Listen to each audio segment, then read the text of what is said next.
how are things going for Fraport, in terms of airport growth or passenger numbers, and perhaps we could talk a bit about pre-pandemic and now expectations for the upcoming summer. So yeah, for us as Fraport, of course, traffic numbers are at the heart of it. So business as well when passenger numbers are going up and when traffic is healthy. So yeah, we are very, very glad that we are seeing traffic coming back. People want to travel, people are traveling, and even despite the operational and capacity challenges that we have, we are looking into a very positive future, we believe. So we are looking forward to the summer. So I mean, definitely during the pandemic, passenger numbers dramatically decreased, of course, and we still, because we are a hub airport, we still had traffic all the way through the pandemic. But of course, this was nothing like what we were used to. It was a totally new situation, and we tried to use that as an impetus for change.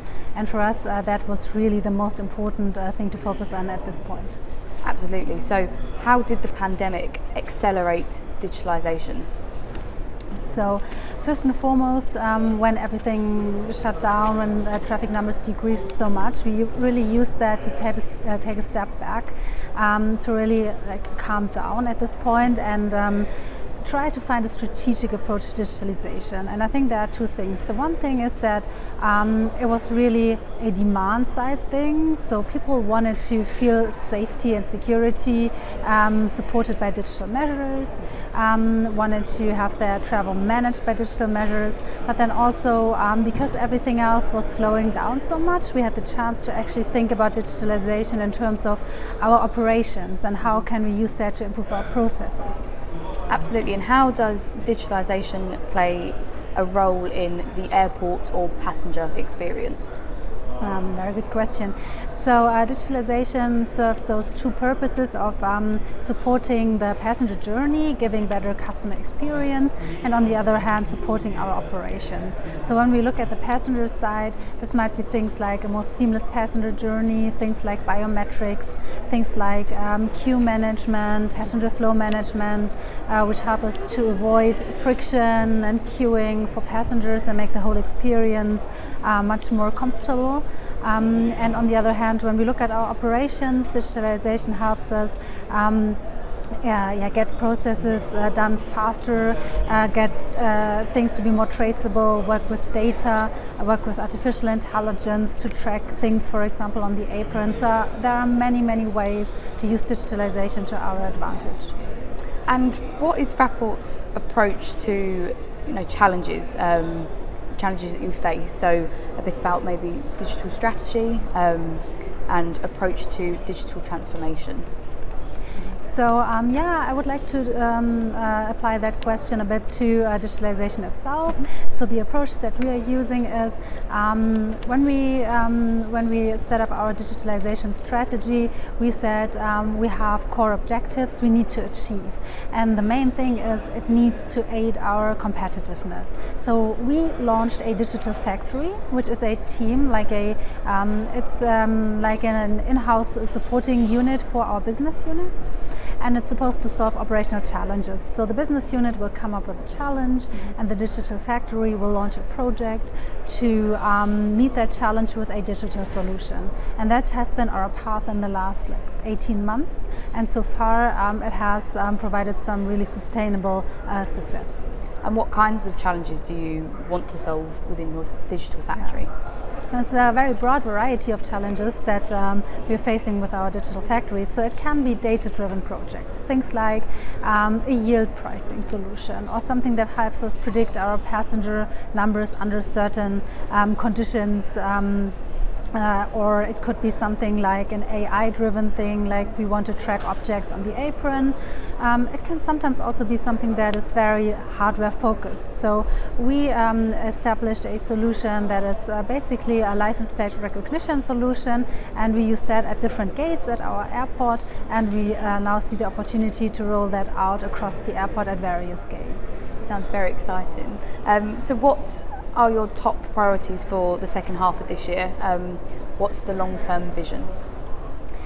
So during the pandemic, our focus has very much been on cost cutting, becoming more efficient, and we use digitalization a lot to really become even more excellent in our operations. And so the long-term vision and what we're focusing right now for the second half of this year is to really look into new business models. How can we use digitalization for new ventures, for new ideas, for new revenue streams? And this is going to be much more in the focus from now on. Absolutely. And so what are some upcoming trends that you can see and most excited about?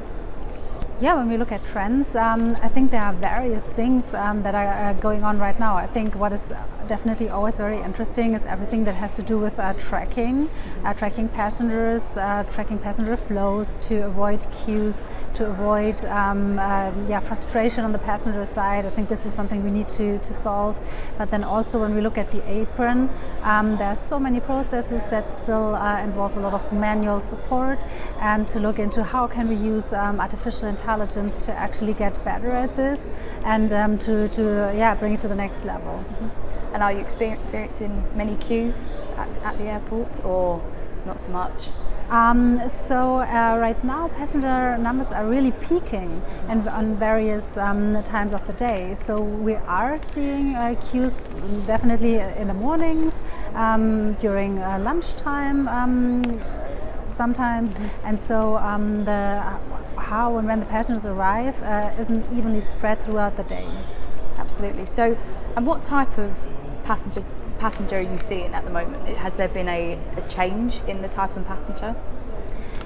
So definitely leisure travel, visiting friends and family has become more important as opposed to business travel when we compare it to before the pandemic.